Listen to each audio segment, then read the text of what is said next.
Hi, I'm Jennifer. I'm 28, and my life has been a mix of different experiences. I was born into a wealthy family, surrounded by luxury and success. My parents built a cleaning empire, and our mansion reflected their achievements. I remember exploring the rooms, each one telling a story of prosperity. One evening, as the sunset filled my room with golden light, my father asked if I liked my new room. I loved it, feeling like a princess. He reminded me that true value is in the heart and mind, not just material things. My mother emphasized the importance of kindness and intelligence. Despite understanding their words, I was still captivated by the luxurious world around me. I assured them I wouldn't forget their advice, but my fascination with the material world persisted. Those evenings with my parents were life lessons, blending love, luxury, and learning. Little did I know, the real lessons were yet to come. I'd often sought solace in the quiet corners of the library, delving into the realms of mathematics and strategy. One day, my friend Selena noticed and asked if I ever got tired. I explained that it's not tiring when you love something, comparing it to solving a puzzle. I was preparing for the Math Olympiad, and Selena joined me in exploring the challenge of a complex equation, finding humor in its alien-like appearance. Dad patiently explained the graphs and charts, breaking down the complexities of the family business. As he spoke, I realized the intricate dance of numbers and strategies that fueled our success. The living room became a makeshift classroom, and my journey into the world of business had officially begun. From that moment, my evenings were filled with lessons on economics, management, and the art of negotiation. My parents, self-made magnates of the cleaning empire, were determined to pass on their knowledge. Despite the opulence of our mansion, they wanted me to understand the effort and strategy behind every shiny surface. As the years passed, my understanding deepened, and I found myself naturally drawn to the strategic aspects of the business. The high ceilings and plush carpets of our living room became witnesses to my growth as a strategist. Little did I know that this early grooming would shape my approach to the challenges that lay ahead. The Olympiad was not just a competition. It was a reflection of the strategist I was becoming. With the support of Mr. Allen, my math tutor, and the encouraging words of my friend Selena, I felt a mix of anticipation and determination. The journey, the learning process, and the dedication to my craft were all ingrained in me from those early lessons in our luxurious living room. As I closed my notebook, I carried not just the weight of competition, but the legacy of a family's hard work and the lessons that shaped my path. Dad chuckled, but they look like puzzles waiting to be solved. In a way they are. Business is about solving puzzles and finding patterns in the chaos. He pointed to a line graph showing our growth over the past 5 years. Mom joined us, her elegant hands holding a steaming cup of tea. Your father and I built this from scratch. We want you to know every part of it, not just the shiny exterior. I nodded, taking in their words. I want to learn truly, but it's a bit overwhelming. Dad's hand rested on my shoulder. We'll take it one step at a time. Let's start with the basics of financial literacy. Understanding money is crucial, Mom interjected softly. And remember, it's not just about making profits. It's about the people we employ, the lives we impact. Their words resonated with me, adding weight to the responsibility I was about to inherit. As I spent evenings poring over business plans and balance sheets, I realized this was more than a company. It was a legacy, a testament to my parents' hard work and vision. I won't let you down, I whispered one night, more to myself than to them. We know you won't, dear, Mom replied, her voice full of confidence and love. You're going to write the next chapter of this legacy. Looking into their hopeful eyes, I felt a surge of determination. I was ready to embrace this challenge, to be the heir they believed I could be. Gradually figuring out the complexities of our family business, I felt ready to continue my parents' legacy.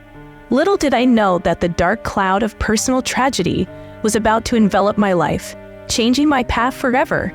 The day the world stood still. I remember vividly, it was a crisp autumn morning, the kind where the air was a mix of impending winter and lingering summer warmth. I was in the garden, admiring the dew on the roses when my father's voice broke the silence. "Jennifer, can you come inside for a moment?" His tone was grave, uncharacteristically so. I hurried in, my heart pounding. "What's wrong, Dad?" I asked, finding him in the living room, his face pale, his hands trembling. He took a deep breath. "It's your mother," he began, his voice cracking. "She passed away last night, breast cancer." The words hit me like a freight train. "No, that can't be," I stammered, my eyes welling up. "We were going to see her this weekend. She was getting better." Dad shook his head slowly, tears streaming down his cheeks. "I'm sorry, Jennifer. I thought she was too, but it was too late." The following days were a blur of sorrow and rituals. The funeral was a somber affair with a sea of faces I barely recognized. I stood there numb as people offered their condolences. Then, one evening, a few weeks after the funeral, I found Dad on the balcony, staring into the distance. "Dad." I approached him cautiously. He didn't turn.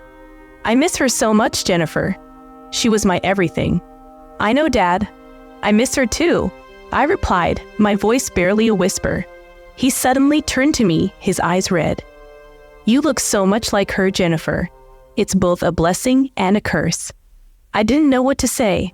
The pain was too raw, too real. We stood there in silence, the weight of our loss engulfing us. Months passed, but Dad's grief only deepened. One morning, I noticed he wasn't in his room. Panic set in as I searched the house, calling his name. Then the unthinkable happened. I found him on the roof, standing perilously close to the edge. "Dad, no," I screamed, racing towards him. But I was too late. As I reached the rooftop, I saw him step off the edge. Time slowed as I ran to the parapet, horror-stricken. "Dad." I cried out, tears streaming down my face, but he was gone, swallowed by the unforgiving ground below. The devastating losses of my mother and father left me enveloped in a shroud of grief, struggling to find my footing in a suddenly altered world. It was in this crucible of sorrow that I slowly began to rebuild myself, channeling my pain into determination to revive the business legacy they had left behind. I remember sitting in the dim light of my office, the weight of grief and responsibility heavy on my shoulders. The family business, now solely mine, seemed like a colossal challenge. My fingers traced the outlines of the company ledger, a silent reminder of the legacy left behind. Selena, my lifelong friend and confidant, entered quietly. "Jennifer, you need to eat something," she said, placing a sandwich on my desk. I looked up, forcing a smile. "Thanks, Selena. I can't focus. Everything reminds me of them." She sat down, her eyes filled with concern. "I know it's hard, Jennifer, but you're not alone. We'll get through this together." Her words were a balm, but the pain was still raw. "I just don't know if I can do this, Selena. Run the business, be what my parents wanted me to be." "You're stronger than you think," she insisted. "Your parents prepared you for this. They believed in you, and so do I." Her faith in me sparked a small flame of determination. "I need to make them proud, don't I?" I murmured, more to myself than to her.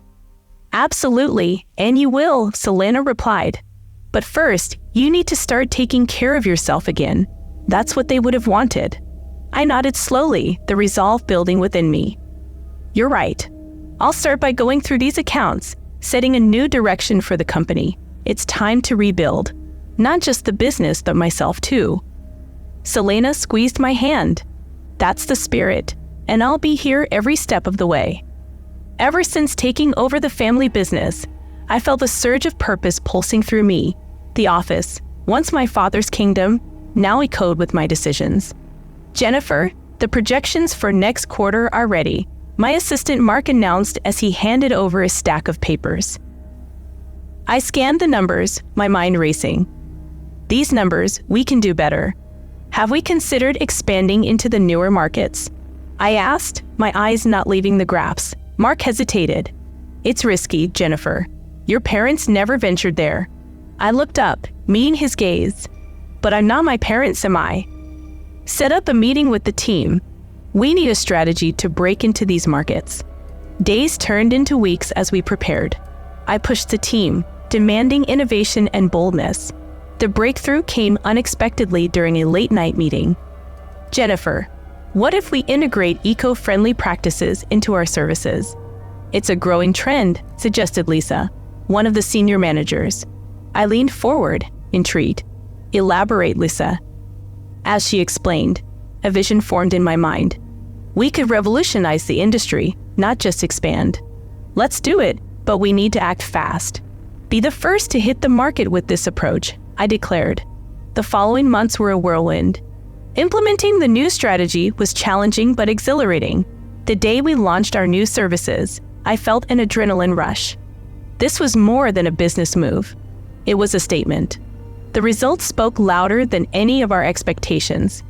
Our clientele grew, profits soared, and the industry buzzed with our innovation. In a board meeting, I couldn't help but smile at the team's excitement. "We've not only met our targets but exceeded them. This success is yours as much as mine," I announced. Mark approached me afterward, a smile playing on his lips. "You did it, Jennifer. Your parents would have been proud."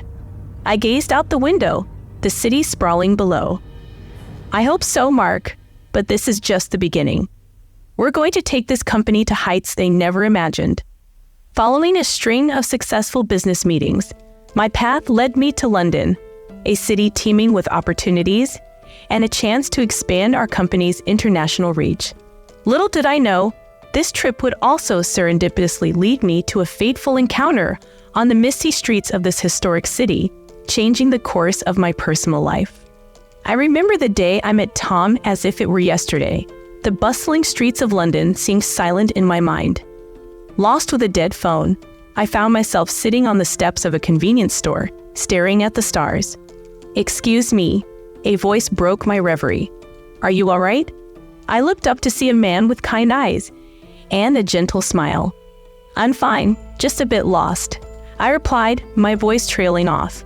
"I'm Tom." He extended his hand. "Can I help?" There was something about Tom that felt different. His presence was comforting and his smile genuine. We talked as he helped me find my way back to the hotel. He was easy to talk to, and for the first time in a long time, I felt a connection. "Here's my number," Tom said as we reached the hotel, "in case you need anything else." "Thank you, Tom," I smiled, feeling warmth in my heart. "I just might take you up on that." The following days in London were a whirlwind. Tom and I met frequently, exploring the city, sharing stories, and laughing together. It was a natural, effortless connection, but with every moment, I knew I was weaving a web of lies, hiding my true identity. "So, you work at this hotel?" Tom asked me one evening as we walked along the Thames.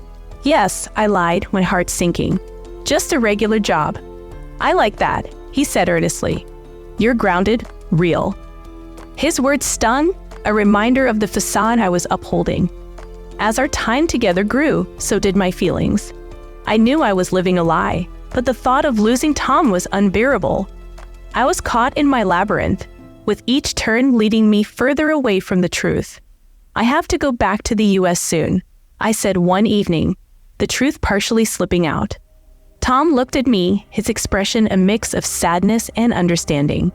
"I'll miss you, Jennifer." "And I'll miss you," I whispered, realizing that what started as a game had turned into something real. At that moment, I knew I had to make a choice, to continue the lie or to face the truth. Either way, I knew it would change everything. As I bid Tom farewell, promising to stay in touch after our serendipitous meeting in London, a part of me yearned for the connection we had unexpectedly formed. Little did I know that this brief encounter would evolve rapidly, soon leading us to a shared life under one roof, entangling our destinies in ways I hadn't foreseen. Living with Tom revealed a side of him I never knew existed. Our apartment, once a sanctuary, turned into a battleground of silent judgments and unspoken resentments. One evening, as I prepared dinner, the tension reached a boiling point. "Tom, can we talk?" I asked, stirring the pasta sauce.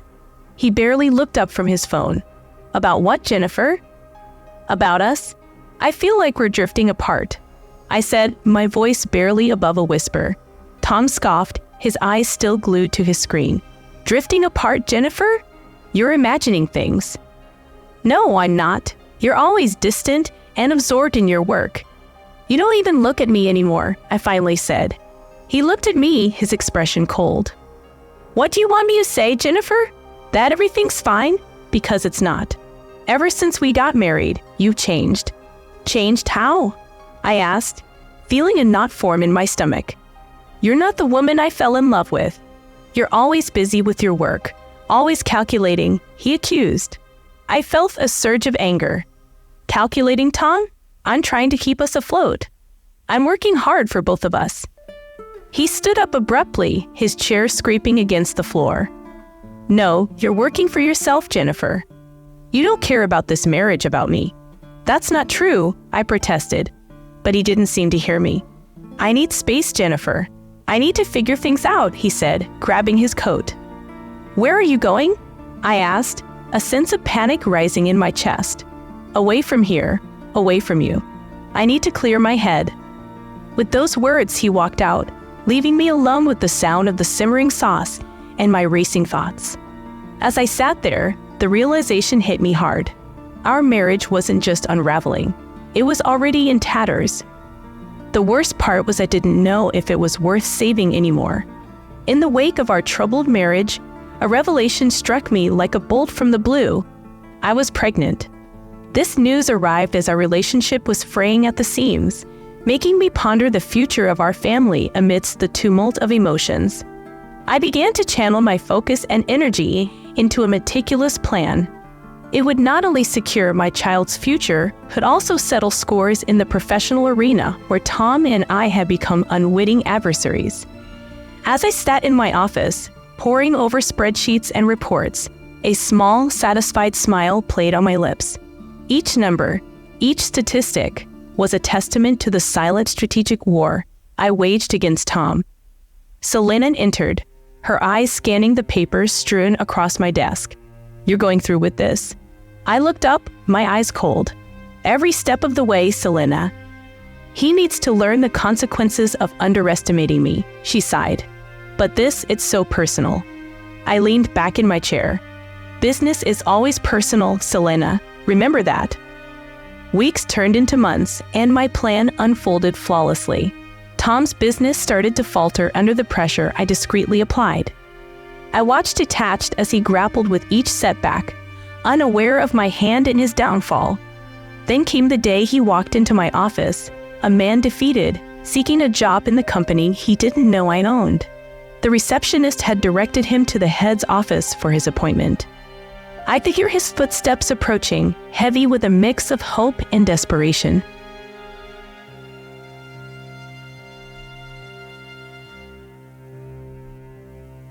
The door opened, and there he stood, a shadow of the man I once knew. His eyes met mine, and for a moment, there was just stunned silence. Jennifer, his voice was a mix of disbelief and confusion. Yes, Tom, I said calmly, my ease not leaving his welcome to my world. But I thought, he stammered, the realization dawning on him. You did this? All of it? I stood up, walking around my desk to face him. I built this empire, Tom, and unprotected it from anyone who thought they could take it from me. His face contorted with a mix of emotions, anger, humiliation, realization. This was revenge for the divorce, I nodded. Not just for the divorce, Tom.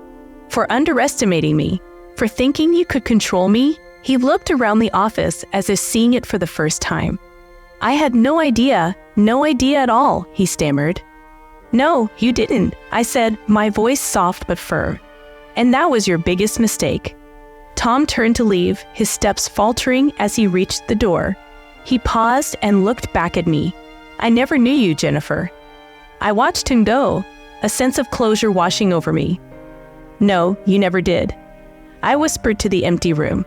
In the aftermath of my calculated revenge against Tom, I found myself standing amidst the ruins of a battle I had won, but at a cost that lingered heavily in my heart. This introspection led me to a crucial crossroads. urging me to embark on a journey of self-redemption and focus on the values I wanted to impart to my unborn child. It marked the beginning of a profound personal transformation. Sitting in my office, gazing at the city skyline, I reflected on the journey that brought me here. The office was quiet, the only sound being the gentle tapping of my fingers on the mahogany desk. My thoughts were interrupted when Selena, my trusted friend and colleague, walked in. "Jennifer, are you okay?" Selena asked, concern etching her features. I managed to smile. "Yes, just thinking about everything, life." Selena pulled up a chair. "You've been through so much, but look at what you've built." She gestured around. "It's incredible." I nodded. "I know, but at what cost, Selena? I sometimes wonder if I lost a part of myself in this relentless pursuit." "You did what you had to do," Selena reassured, "and you've always maintained your integrity in business. That's what matters." I sighed. "But as a mother, I have a different role now. I need to be a role model for my daughter. I want her to know the values of honesty and sincerity, not just the cold calculations of business." Selena leaned forward. "You are a role model, Jennifer. You're showing her strength, resilience, and how to stand up for herself." I thought about it for a moment. "I want her to learn from my mistakes too, Selena. I want her to understand that relationships should be built on trust, not deception or power plays." Selena smiled. "She will, Jennifer, because she has you to guide her." I stood up, walking over to the window. "I hope so. I want her to grow up in a world where she feels loved and valued for who she is, not for what she has." Selena joined me at the window. "She will, Jennifer. You're going to make sure of that." I looked down at the bustling city below, a symbol of my achievements and losses. "It's a new chapter, Selena, for both of us." Selena placed a reassuring hand on my shoulder. "And it's going to be a great one, you'll see." As I stood there, I realized that while I couldn't change the past, I could shape a better future for me, for my daughter, and for all those whose lives I touched.